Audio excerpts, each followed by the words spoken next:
Applied mechanics subject जो civil engineering first year second sem का subject है, जिसमें हम लोग अभी जो चैप्टर हम लोगों का चल रहा है वह सिंपल मशीन, या हम लोग इसको दूसरी भाषा में मशीन चैप्टर कहते हैं। तो मशीन में हम लोग मशीन के नियम,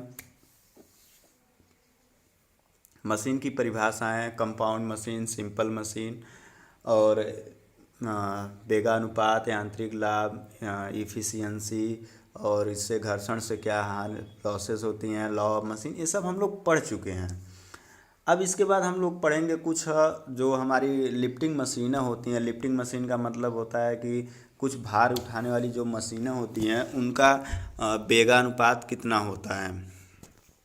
वेगानुपात का मतलब है कि कितना बल हम लगाते हैं तो उससे कितना भार उठाया जा सकता है, इसी का अनुपात होता है। तो हम लोग अभी जो आगे के लेक्चर्स में या आज के वीडियो में या इसके आगे के वीडियो में जो हम लोग पढ़ेंगे वह लिफ्टिंग मशीन के बारे में पढ़ेंगे। लिफ्टिंग मशीन का मतलब भार उठाने वाली मशीन है जो अलग अलग तरह की होती हैं, जिसमें हम लोग आज पहला हम लोग पढ़ने चल रहे हैं घिरनी। पुल्ली, पुल्ली भी एक आपकी लिफ्टिंग मशीन होती है, भार उठाने की मशीन होती है, जिसको हम लोग कहीं पर भी एक स्थान पर, एक जगह पर लगा देते हैं। उससे हम लोग एक रस्सी बांधते हैं, रस्सी लगाते हैं, रस्सी से हम लोग एक तरफ पकड़ कर खींचते हैं और दूसरी तरफ भार होता है और आसानी से उठ जाता है।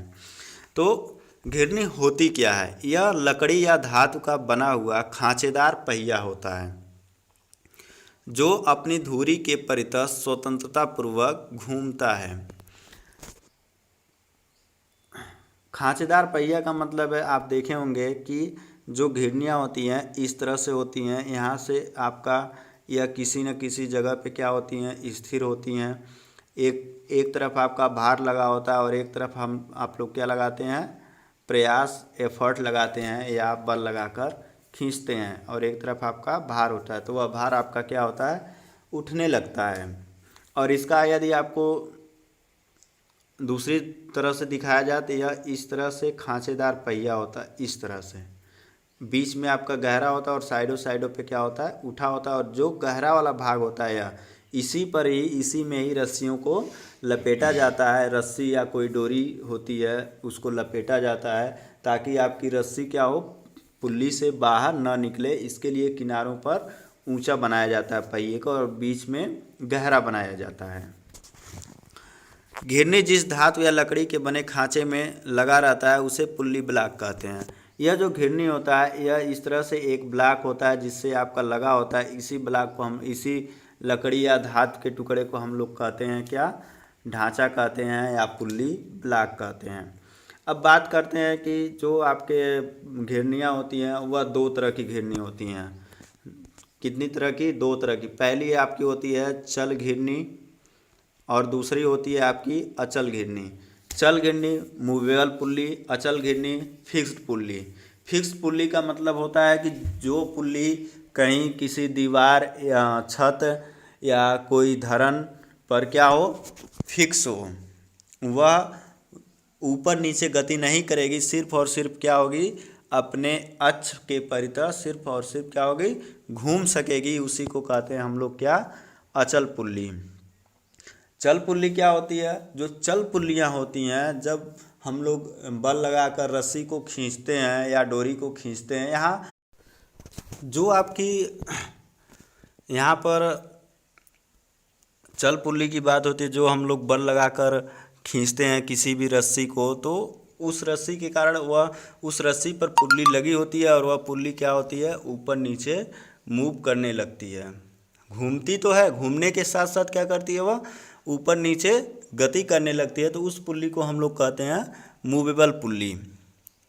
तो यहाँ पर जो आपके रस्सी और डोरी और चैन, तीन चीज़ें, रस्सी, डोरी और चैन, तीनों का मतलब एक ही होता है कि हम लोग पुल्ली पर इस्तेमाल करते हैं भार को उठाने के लिए, या रस्सी कहा जाए या डोरी कहा जाए या चैन कहा जाए। ठीक है। अब हम लोग पढ़ते हैं कि जो हम लोग की चल पुल्ली होती है और अचल पुल्ली होती है, दो तरह की पुल्लियाँ अभी हम लोगों ने बताया। तो इन पुल्लियों के द्वारा एक हम लोग सिस्टम को बना सकते हैं। सिस्टम का मतलब एक निकाय बना सकते हैं, पुल्लियों का एक सिस्टम बना सकते हैं। तो हम लोग कौन कौन सी सिस्टम बना सकते हैं भार उठाने के लिए पुल्लियों का। तो अब इस सिस्टम के बारे में हम लोग जानने चलते हैं कि घिरनियों का निकाय क्या होता है। System of pulley. System of pulley का मतलब है कि जो हम लोग चल घिरनियाँ होती हैं, अचल घिरनियाँ होती हैं, दोनों को इस व्यवस्थित क्रम में रखा जाए कि उससे एक सिस्टम बने जिससे हम लोग कम बल लगाकर भारों को उठा सकें। उसी को हम लोग क्या कहते हैं, घिरनियों का निकाय होता है। वही सिस्टम ऑफ पुल्ली होता है। पुल्लियों का अरेंजमेंट, किस तरह से हम लोग पुल्लियों को अरेंज करते हैं, रखते हैं, चल और अचल पुल्ली को।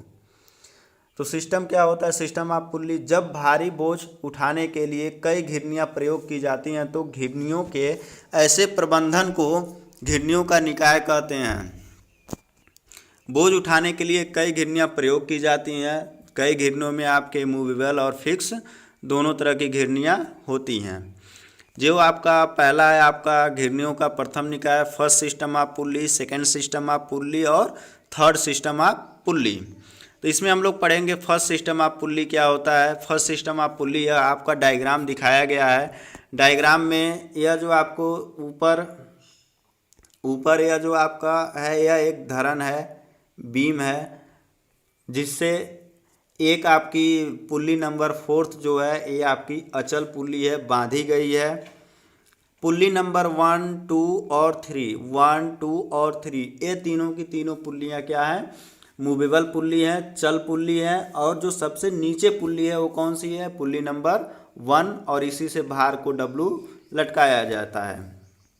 ठीक, यह आपका एक घिरनियों का अरेंजमेंट होता है, प्रबंधन होता है कि इस अनुसार हम लोग घिरनियों को लगाते हैं। तो यह हमारा फर्स्ट सिस्टम ऑफ पुल्ली होता है, जिसमें आपके हर एक पुल्ली के लिए अलग अलग रस्से का इस्तेमाल किया जाता है, जितनी आपकी चल पुल्लियाँ होती हैं। तो इसमें चल पुल्लियाँ कितनी हैं, 1, 2 और 3। 3 चल पुल्ली है, तो तीनों के लिए हम लोग क्या करते हैं, अलग अलग रस्से का इस्तेमाल, अलग अलग रस्सी का इस्तेमाल करते हैं। जो सबसे ऊपर चल पुल्ली वो कौन सी है, तीसरी है। तीसरे चल पुल्ली के लिए जो रस्सा हम लोग इस्तेमाल करते हैं वह चल पुल्ली से होते हुए अचल पुल्ली को जाती है और अचल पुल्ली से होते हुए नीचे स्वतंत्र रूप से लटक जाता है, और उसी से हम लोग क्या लगाते हैं, अपना एफर्ट P लगाते हैं।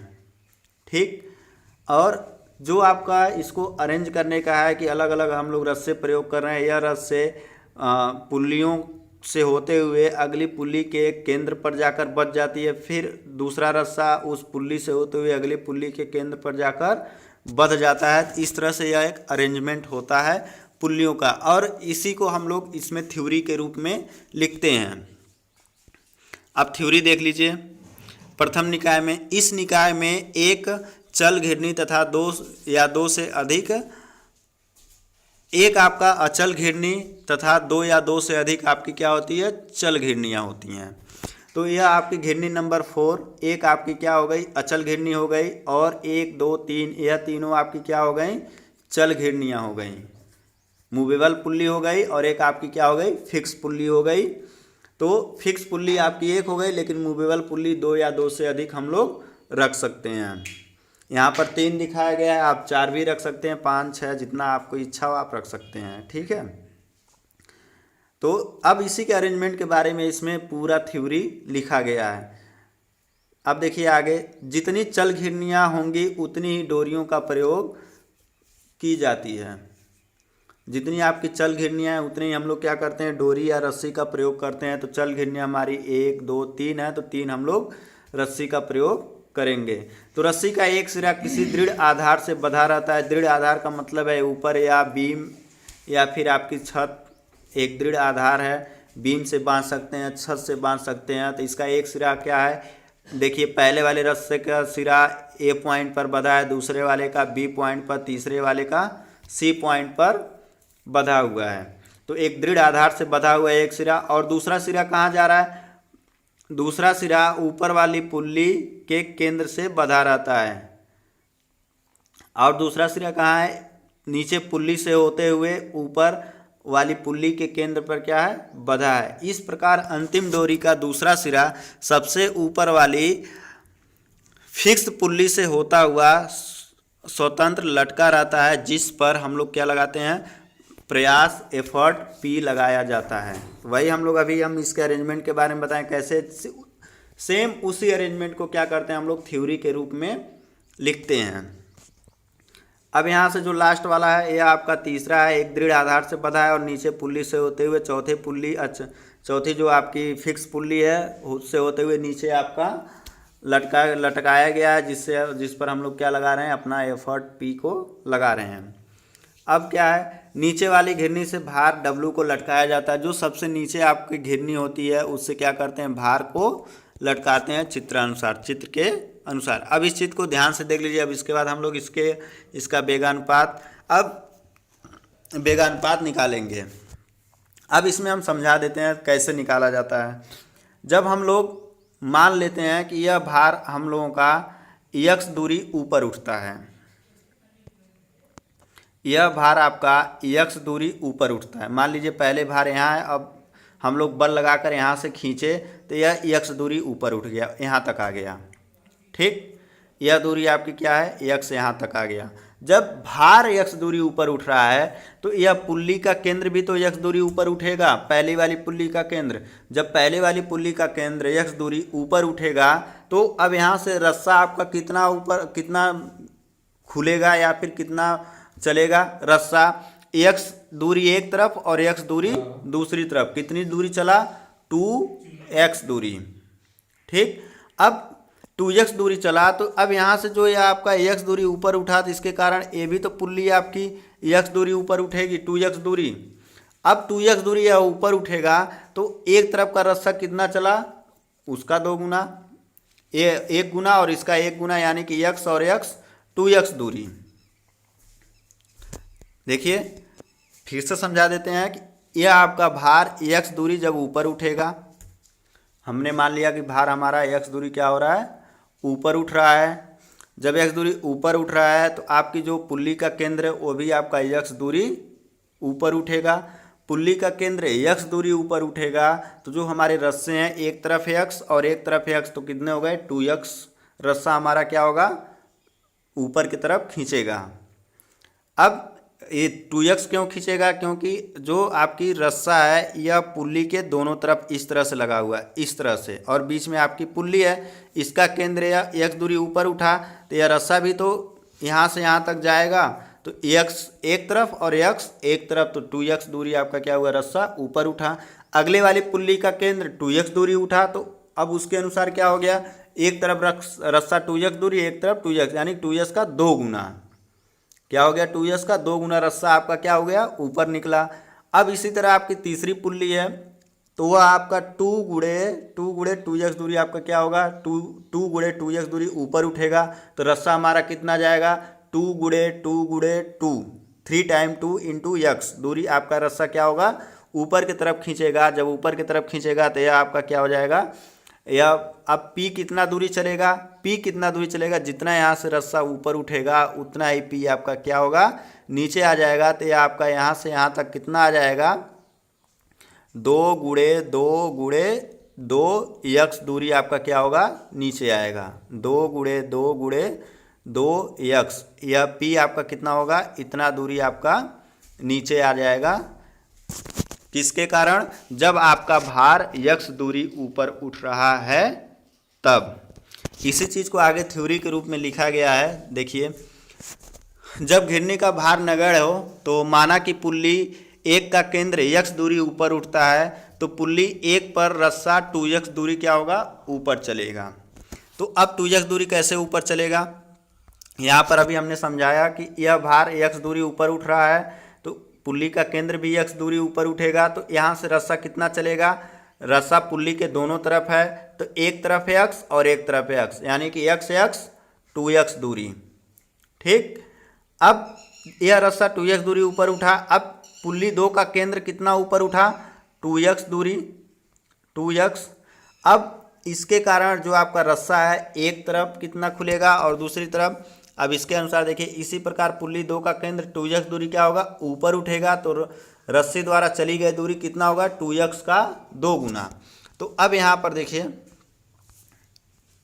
अब यह रस्सा कितना चलेगा, यहाँ से यह केंद्र कितना हो गया, यह केंद्र ऊपर उठा 2x दूरी, तो एक तरफ रस्सा आपका पुल्ली, जैसे इस तरह से पुल्ली है तो यहाँ से इस तरह से रस्सा लगा हुआ है, तो इसका यह जो केंद्र है, यह केंद्र कितना ऊपर उठ गया, यहाँ पर आ गया 2x दूरी। तो यहाँ से अगर देखा जाए यह भी तो 2x दूरी है। चलिए फिर से हम बना देते हैं, यह आपका 2x दूरी है, तो यहाँ से यह जो रस्सा है ये भी तो 2x दूरी है, और इधर का भी रस्सा कितना है 2x दूरी है। तो 2x दूरी एक तरफ ऊपर उठेगा रस्सा, 2x दूरी एक तरफ, तो अब कितना हो गया 2x का 2 गुना, यानी कि 2 × 2x। अब जो आपका यह रस्सा 2 है, अब इसके कारण पुल्ली 3 का केंद्र कितना ऊपर उठेगा 2x × 2 दूरी। तो अब उसके कारण जो रस्सा होगा एक तरफ भी इसी यही प्रक्रिया इधर भी होगी, एक तरफ भी उसका 2 गुना और दूसरी तरफ उसका एक तरफ उसका 1 गुना, एक तरफ उसका 1 गुना, तो टोटल 2 गुना उसका क्या हो जाएगा रस्सा ऊपर उठेगा। यही चीज़ यहाँ पर इसको लिखा गया थ्योरी के रूप में। इस प्रकार जब पुल्ली 2 का केंद्र 2x दूरी ऊपर उठेगा तो रस्सी द्वारा चली गई दूरी कितनी होगी 2 × 2x होगा, जिससे पुल्ली 3 का केंद्र कितना होगा, जितना आपका रस्सा 2 चल रहा है उतना ही पुल्ली 3 का केंद्र क्या होगा ऊपर उठेगा, 2 × 2x दूरी ऊपर उठेगा। तब पुल्ली 3 पर रस्सी द्वारा चली गई दूरी कितना हो जाएगा 2 × 2x का 2 गुना, क्योंकि दोनों तरफ पुल्ली के रस्से होते हैं, ठीक। अतः P द्वारा चली गई दूरी कितना हो जाएगा 2 × 2 × 2 × x, नीचे की तरफ आपका फिसलेगा, खींचेगा। तो अब वेगानुपात कितना हो गया, प्रयास P द्वारा चली गई दूरी, प्रयास P द्वारा चली गई दूरी अपान भार W द्वारा चली गई दूरी। P द्वारा चली गई दूरी कितना हो गया 2 × 2 × 2 × x अपान x। तो अब x से x कैंसिल हो जाएगा तो कितना बचेगा 2⁵। तो यदि घिरनियों की यदि निकाय में चल घिरनियों की संख्या n है तो वेगानुपात क्या हो जाएगा 2⁴n।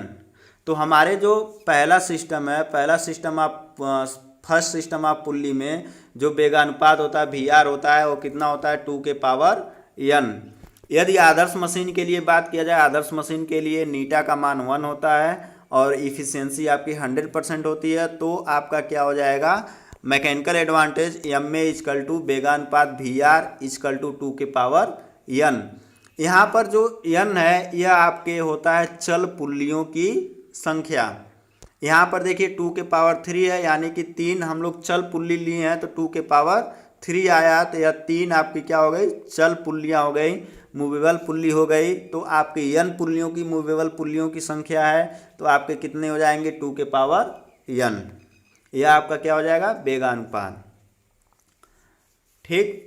जब चल घिरनियों का भार स्मॉल w एक समान हो, मतलब कि हम लोगों के जो हम लोग चल घिरनियाँ लिए हैं पहली कंडीशन में, यह जो आपका 2⁵n निकाले हैं, यह हम लोग मान रखे थे कि चल घिरनियाँ आपकी उनके भार चल घिरनियों के भार आपके नगण्य हैं, और उस कंडीशन में वेगानुपात 2⁵n है। लेकिन यदि हम लोग मान लेते हैं चल घिरनियों का जो भार है वह सभी घिरनियों का भार समान, जो आपका स्मॉल w है, तो आपका यांत्रिक लाभ क्या हो जाएगा W/P क्या हो जाएगा W 2⁵n अपान W प्लस स्मॉल w कोष्टक में 2⁵n-1 होगा, ठीक।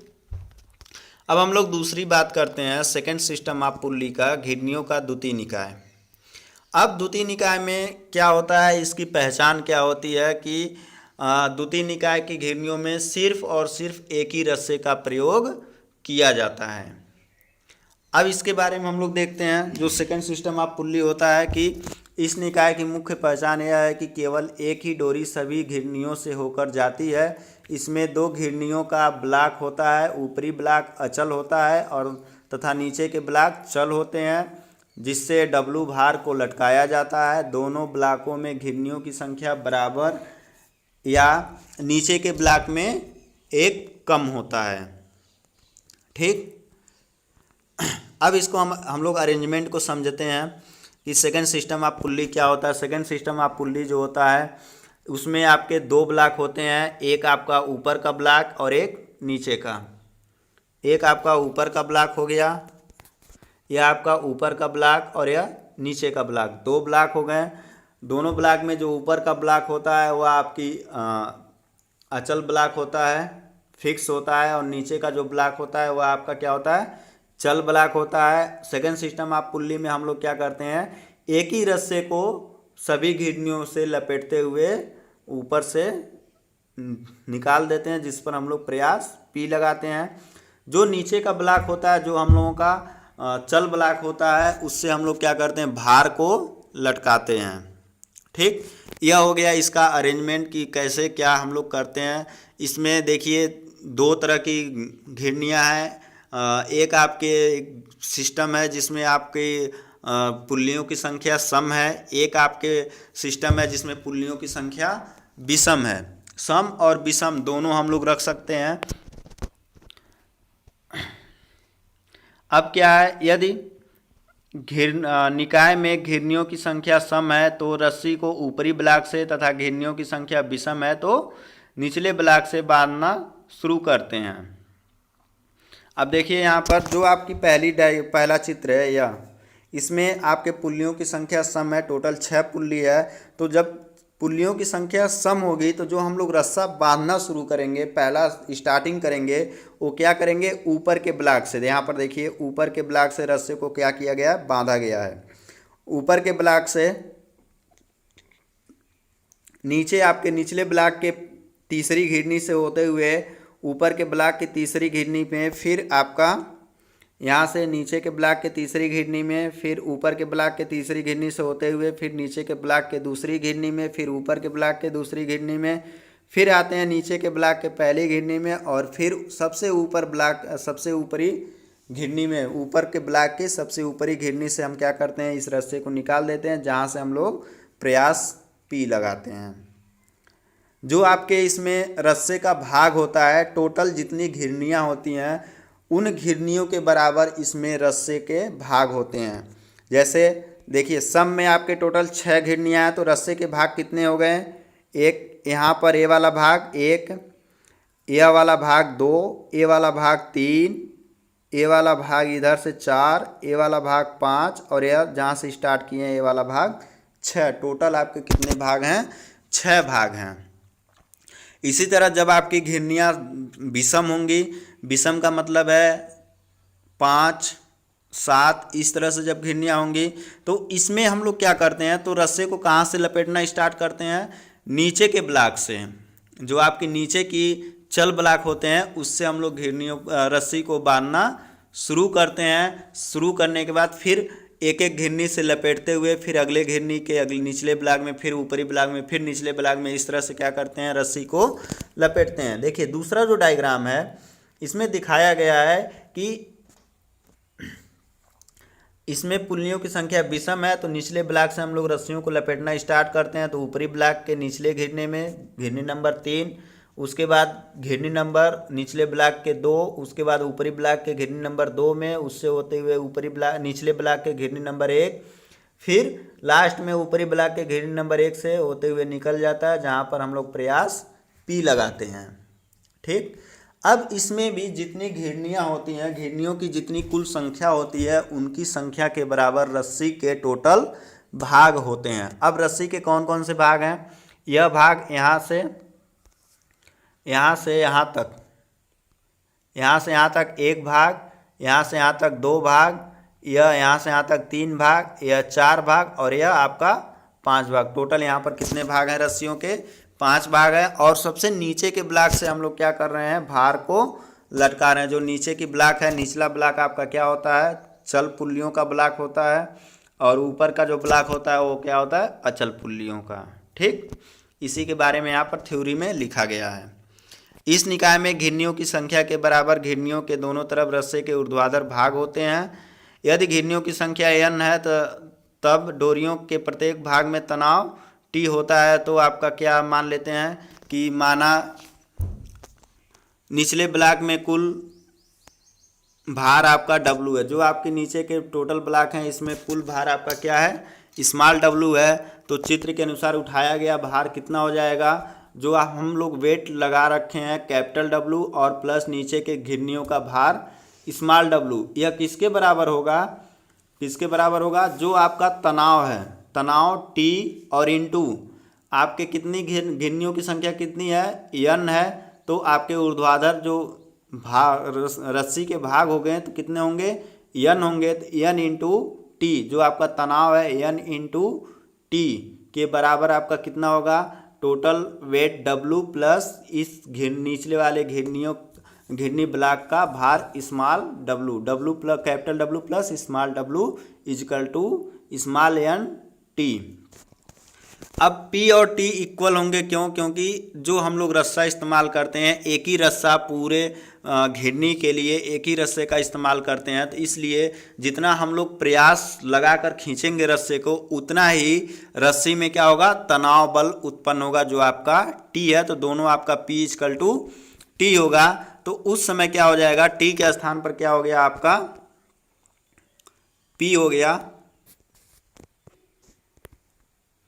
तो उस समय आपका P के स्थान पर क्या हो गया? T n T equal to capital W plus small w। तो P इजकल टू क्या हो गया? Capital W plus small w upon n। और आपका भार क्या है? कैपिटल W है। तो यांत्रिक लाभ m में इजकल टू क्या हो गया? Capital W by P। तो capital W upon capital W plus small w upon n, यह P का मान हो गया। ठीक, यहाँ से हम लोग सॉल्व कर लेंगे तो n आपका ऊपर चला जाएगा, तो WN upon capital W plus small w, यह हो गया यांत्रिक लाभ। यदि आपका जो मशीन है आदर्श मशीन, हम मानते हैं कि हमारी मशीन है आदर्श मशीन होने की कंडीशन में, यदि हमारी मशीन आदर्श है तो नीटा का मान क्या होगा? 1 होगा या इफिशियंसी 100% होगा। तो यांत्रिक लाभ क्या हो जाएगा? वेगानुपात के इक्वल हो जाएगा, जो होगा क्या? Small capital W into small n upon capital W plus small w। यदि हम लोग नीचे के ब्लॉक, जो हम लोगों का नीचे का चल ब्लॉक है, यदि उसका भार हम लोग नगण्य मान लें, नगण्य का मतलब है कि हम लोग उसके भार को छोड़ दें नीचे के ब्लॉक के पुल्लियों को, तो वेगानुपात क्या हो जाएगा? इजकल टू यांत्रिक लाभ क्या होगा? Small n। अब n कैसे होगा?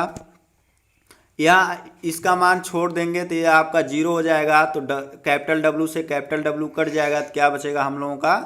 n बचेगा। तो n हमारा क्या है? घिरनियों की कुल संख्या है। कुल संख्या का मतलब है यदि हमारे पास n घिरनियाँ हैं, n का मतलब है यहाँ पर हम लोग जो सम और विषम के लिए दिखा रखे हैं, सम के लिए हम लोग 6 घिरनियाँ दिखा रखे हैं और विषम के लिए 5 घिरनियाँ दिखा रखे हैं। तो इस सिस्टम में सम वाले का जो वेगानुपात या यांत्रिक लाभ, वेलोसिटी रेशियो या मैकेनिकल एडवांटेज होगा, वह आपका कितना होगा? 6 होगा। और 5 घिरनियों के जो सिस्टम है उसके लिए जो आपका वेलोसिटी रेशियो होगा या मैकेनिकल एडवांटेज होगा, कितना होगा? 5 होगा। यह फार्मूला है। अब इसके बाद जो अगला सिस्टम है, थर्ड सिस्टम ऑफ पुल्ली। तो थर्ड सिस्टम ऑफ पुल्ली जो होता है, वह जो हम लोगों का फर्स्ट सिस्टम ऑफ पुल्ली होता है उसी का जस्ट उल्टा होता है। उसी का क्या होता है? उल्टा होता है। इसमें भी आपकी एक चल घिरनी और 2 या 2 से अधिक आपकी अचल घिरनियाँ होती हैं। इसमें भी हम लोग जितने हम लोगों के घिरनियाँ होती हैं उतने ही आपके हम लोग क्या करते हैं? रस्सियों की संख्या प्रयोग करते हैं, रस्सी को प्रयोग करते हैं। इसमें रस्सी के एक सिरे को हम लोग एक बीम से बांध देते हैं और दूसरे सिरे को घिरनी से होते हुए उसके नीचे वाली घिरनी के केंद्र पर क्या करते हैं? बांध देते हैं। यही प्रक्रिया अगले घिरनी के लिए, उसकी रस्सी का एक सिरा आपका धरन से बांध देंगे, दूसरा सिरा उस घिरनी से होते हुए उससे जस्ट नीचे वाली घिरनी के केंद्र पर बांध देंगे। फिर यही प्रक्रिया अगली वाली घिरनी के लिए भी, रस्सी का एक सिरा हम लोग धरन से बांध देंगे और दूसरा सिरा घिरनी से होते हुए नीचे वाली घिरनी के केंद्र पर लाकर बांध देंगे। जो आपका अंतिम रस्सा होता है वह धरन से बांधते हैं और फिर घिरनी से होते हुए आगे स्वतंत्र रहता है, जिस पे हम लोग प्रयास P लगाते हैं। जो हम लोग एफर्ट लगाते हैं वह P लगाते हैं। एफर्ट लगाकर हम लोग उसको खींचते हैं। तो जब खींचेंगे तो यहाँ पर जो आपका जितनी चल घिरनियाँ हैं वह आपकी कुछ न कुछ क्या करेंगे, मूव करेंगी। धरन आपका जिस धरन पे जो हम यहाँ पर सारे रस्से बंधे हैं, 1 2 3 4 रस्से, तो यह धरन आपका कुछ न कुछ ऊपर उठेगा, जिससे आपके जो चल घिरनियाँ हैं उनके केंद्र भी कुछ न कुछ नीचे की तरफ आएंगे। तो अब वहाँ पर भार कुछ न कुछ क्या होगा, ऊपर उठेगा। तो यह आपका जो होता है, यह आपका फर्स्ट सिस्टम ऑफ पुल्ली का जस्ट विपरीत, या हम कह सकते हैं उल्टा होता है। ठीक, तो यह क्या है, इसके बारे में थोड़ा सा जानते हैं। यह प्रथम घिरनी निकाय का उल्टा होता है। इसमें एक चल घिरनी तथा 2 या 2 से अधिक अचल घिरनियाँ होती हैं। डोरी की संख्या कुल घिरनियों की संख्या के बराबर होता है। इसमें प्रत्येक डोरी या रस्सी का एक सिरा एक क्षैतिज छड़ से तथा दूसरा सिरा घिरनी से गुजरने के बाद नीचे वाली घिरनी के केंद्र में बांधा रहता है, जैसा कि चित्र में दिखाया गया है। अभी हमने आपको चित्र भी इस बारे में समझाया है बढ़िया से। अब माना डोरी में सब तनाव क्या है, पहली डोरी में T1, दूसरी डोरी में T2, तीसरी में T3, चौथे में T4।